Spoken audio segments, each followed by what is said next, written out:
वर्ष 2026 में अपरा एकादशी, अचला एकादशी, 13 मई 2026 बुधवार को मनाई जाएगी। ये ज्येष्ठ माह के कृष्ण पक्ष की एकादशी तिथि को होती है। कहा जाता है कि इस दिन व्रत करने से मनुष्य के सारे पाप नष्ट हो जाते हैं और उसे अक्षय पुण्य की प्राप्ति होती है। अब सुनिए इसकी पूरी और विस्तार से कथा। कथा का आरंभ प्राचीन काल की बात है। महिष्मती नाम की एक नगरी थी जो बहुत ही समृद्ध और सुंदर थी।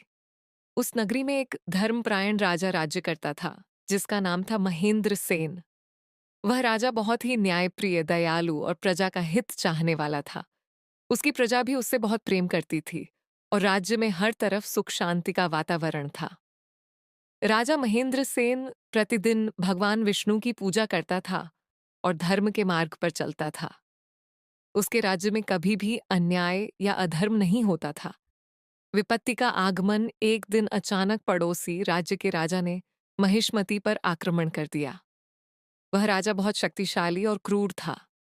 उसने धोखे से हमला किया जिससे महेंद्र सेन की सेना संभल नहीं पाई। युद्ध कई दिनों तक चला लेकिन अंत में महेंद्र सेन हार गया। उसे अपना राज्य छोड़कर जंगल में भागना पड़ा। जंगल में जीवन राजा महेंद्र सेन अब एक साधारण मनुष्य की तरह जंगल में रहने लगा। वह बहुत दुखी था क्योंकि उसने सब कुछ खो दिया था, राज्य, धन और सम्मान। वह जंगल में भटकते भटकते एक आश्रम तक पहुंचा। वहां एक महान ऋषि तपस्या कर रहे थे। उनका नाम था ऋषि गौतम। ऋषि से भेंट राजा ने ऋषि गौतम को प्रणाम किया और अपनी पूरी दुख भरी कहानी सुनाई। उसने कहा, हे ऋषिवर, मैंने जीवन भर धर्म का पालन किया, फिर भी मुझे यह कष्ट क्यों मिला? क्या कोई ऐसा उपाय है जिससे मैं अपने पापों से मुक्त हो सकूं और अपना खोया हुआ राज्य वापस पा सकूं? ऋषि गौतम मुस्कुराए और बोले, हे राजन, संसार में हर सुख दुख कर्मों के अनुसार मिलता है। तुमने जरूर किसी जन्म में या इस जन्म में कुछ पाप किए होंगे जिसका फल तुम्हें मिल रहा है। लेकिन चिंता मत करो, इसका उपाय है। अपरा एकादशी का महत्व ऋषि गौतम ने राजा को बताया। ज्येष्ठ मास के कृष्ण पक्ष की जो एकादशी आती है उसे अपरा एकादशी कहते हैं। इस दिन व्रत करने से बड़े पाप भी नष्ट हो जाते हैं। उन्होंने आगे कहा, इस व्रत को करने से ब्रह्महत्या, चोरी, झूठ, धोखा आदि सभी पाप समाप्त हो जाते हैं। यह व्रत गंगा स्नान, तीर्थ यात्रा और दान पुण्य के बराबर फल देता है। जो व्यक्ति इस व्रत को सच्चे मन से करता है उसे मोक्ष की प्राप्ति होती है। व्रत करने का संकल्प राजा महेंद्र सेन ने ऋषि की बात को ध्यान से सुना और निश्चय किया कि वह अपरा एकादशी का व्रत करेगा। जब एकादशी का दिन आया तो राजा ने पूरी श्रद्धा और नियम के साथ व्रत रखा। उसने दिन भर भगवान विष्णु का ध्यान किया, भजन कीर्तन किया और किसी भी प्रकार का अन्न ग्रहण नहीं किया। रात का जागरण, राजा ने पूरी रात जागकर भगवान का नाम लिया। उसने अपने मन, वचन और कर्म से कोई भी पाप नहीं किया।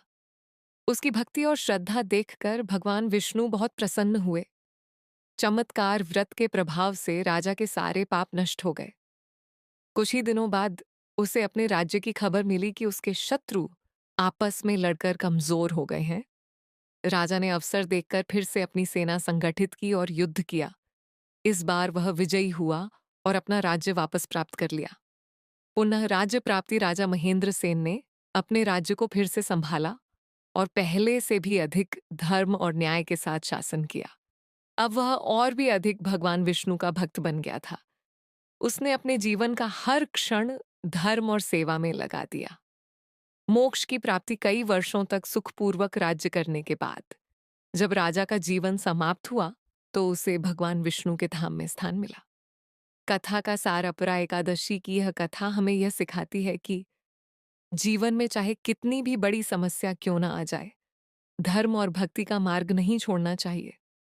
सच्चे मन से किए गए व्रत और पूजा से भगवान अवश्य प्रसन्न होते हैं। अपरा एकादशी का व्रत करने से बड़े पाप भी नष्ट हो जाते हैं। व्रत करने की विधि